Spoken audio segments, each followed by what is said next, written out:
morning, folks. It is currently 9:45 a.m. Central Standard Time here in the United States, and it is April 26, 2022. Hope our creator is keeping you well and safe wherever you are in the world. Please make sure to hit that like button, share this across other platforms so we can bring awareness of what's going on out in our solar system. And if you are new, please make sure to hit that subscribe button and that notification bell for any critical future updates. We are currently at spaceweatherlive.com, and we are checking out our flare activity over the last 2 days. As we can see, yesterday we did have those 2 M flares and a C flare immediately following. Couple little C pops, nothing a major big deal. Halfway decent C, and then a somewhat decent, but these are just little snaps. Now this one here was a longer duration event, so there was definitely a coronal mass ejection with this one. Okay, however, it was not coming towards us, and I'll show you guys that here in a little bit. But then following up, oh, actually this gets into today. It actually moved over into today, from last night into this morning, because this is UTC time. Okay, so then we had a couple other little pops. Here's another smaller, longer duration event, but this is a C3.27, it looks like. 3.27, about the highest it's got. So we're looking good there. When we come on over here and we take a look at our Space Weather Prediction Center.noaa.gov, we can see our KP index. We're looking at just 1s and 2s, so that's all looking pretty good for us. This is our current sunspot groups. This is the one here going to be departing the limb here pretty soon, but it's what's coming around the corner. What's coming around the bend? What's coming around the bend? It's going to be an active one, that's for sure. And looks like our Ace Mag and Sweet Pam, BZ and BT is looking pretty good. -6 is down here on the bottom, so that's always a good thing, right? And our current deabsorption rate for our radiation doesn't seem to be looking too bad. It had one of those little pops right here.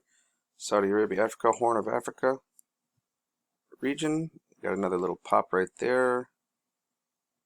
And then another one right here, smack in the middle of it. And we got another one right here on this. I was going to call it the hump of Africa. We had another one here. But those are just those little C pops.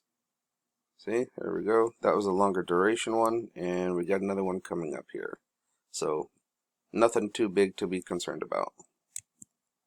We come back over to spaceweatherlive.com. We can see that long duration C flare coming off of the eastern limb right here, going away from Earth. This is Earth here, this is the sun here, and some of these are satellites, and we've got some other planets, so it's actually going away from us. This little orange guy is Mercury. Mercury just took a blast of it.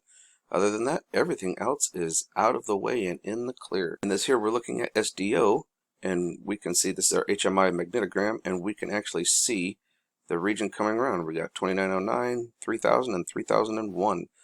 This has been the somewhat active region, but where that came off of was just a little bit behind it. Just a wee bit behind it. So we're going to have to take a look at stereo ahead to try and see that region. But we can also see 29, 93, 94 as they're getting close to departing. But don't forget, sometimes as they depart, they want to give us a kiss goodbye. So we want to make sure we keep our eyes out for it, because it could still throw off an M or even an X flare as they're dividing and breaking up. Right, let's kind of take a little zoom in here. We can see that they are starting to destabilize, which means flares. And as we come over here and we take a look at seeds, let's go ahead and hit play on this bad boy, and we will see what's going on here. Now if you look over here, it looks like there's something here that the sun keeps pushing right here. You guys see that? It's quite interesting. But here we're about to see our pop. Boom. That's one of them, and then the other one. Kind of going off that eastern limb, not in our direction, so we're safe with that. But let's go check out stereo ahead really quick. And here we are over at Solar Ham, and we can see our sunspots right here in this region. So we see 23, 29, 93, and 94 over here.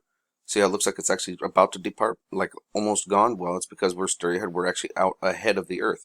So this is the region that's coming around that's giving us those flares where we wasn't right quite coming at us. Where 29, 98 we can actually see it. Well, here it is over here on this end. And we can see one up here. So this is the active region that's going to be coming around facing us. That's been sending off a lot of flares actually off the backside and off the east side, so we will keep our eyes open for that. And we come back over here to spaceweatherlive.com. One more thing, we're going to check out our solar cycle progression to see what they are expecting now. And whoa, look at this line. Yeah, red line is predicted sunspot number, standard curve method. Okay, this is what it was supposed to be. This is their original one. Okay, this is what their prediction was. You can see right here, solar cycle 25. The red is now, it's been changed. They're like, oh, this is a different sunspot cycle. They can see that we are going to be way up here. I mean, if we really want to judging by this arc on how high up it goes up higher than over here.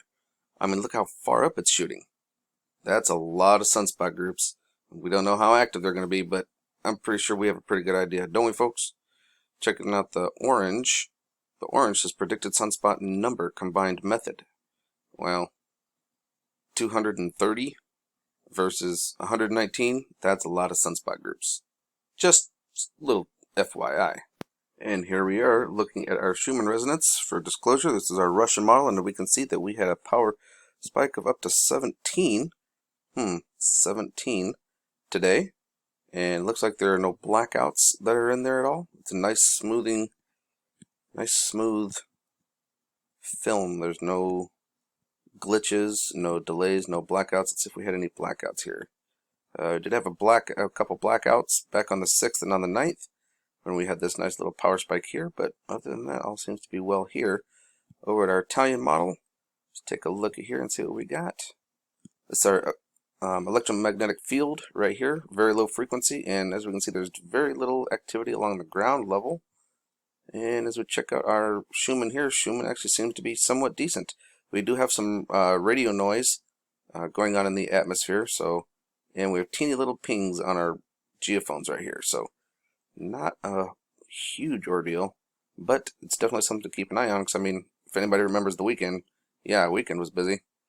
Now, as we come on over here to spaceweather.com, we're going to take a look at here, and we say the sun has quieted following some minor decay in sunspot complex 2993-94. Nevertheless, there is still a chance of flares, 40% chance of M flares, and 10% chance of X flares on April 26th. Now, this right here, we're taking a look at the planets. We can see Saturn, Mars, Venus, and Jupiter. And let's see. The display is about to get even better, though. From what we just saw, Venus and Jupiter are converging for a tight conjunction on Saturday morning, April 30th. I've been showing you guys the maps. They will appear to nearly collide into each other, according to NASA, even though they're not going to. Due to the glare from both planets, some observers will see them merge into one very bright, spectacular glow. Now, today is being the 26th. We can come down here. See, you guys should come on over here and give them a visit. They do a really good job at narrowing some stuff down. And we'll come over here to April 26th, and we will take a look at the sky map. And this is what we would have seen this morning had you been out. You got Saturn, Mars, Jupiter, and Venus and Jupiter. And this right here being the moon, you can see where the moon's location is in relevance to the stars. So if you got out this morning and you happen to see the moon, all you had to do is just look up a little bit to the left and to the right, and this is what you should have seen. So that's a pretty neat ordeal. Now if we actually go back and we take a look for tomorrow morning, for those of you who are sky watchers, tomorrow morning, this is what it will look like. Right here. So when you get out and you see the moon, look straight up and to the right just a smidgen, and you'll see Venus and Jupiter coming really close, and then Mars and Saturn behind it. Now Neptune is in there somewhere. Can't really remember where, because they were showing it before, but it's not like it could disappear that quick. So it's behind one of these guys somewhere. Maybe a 3-planet convergence, maybe.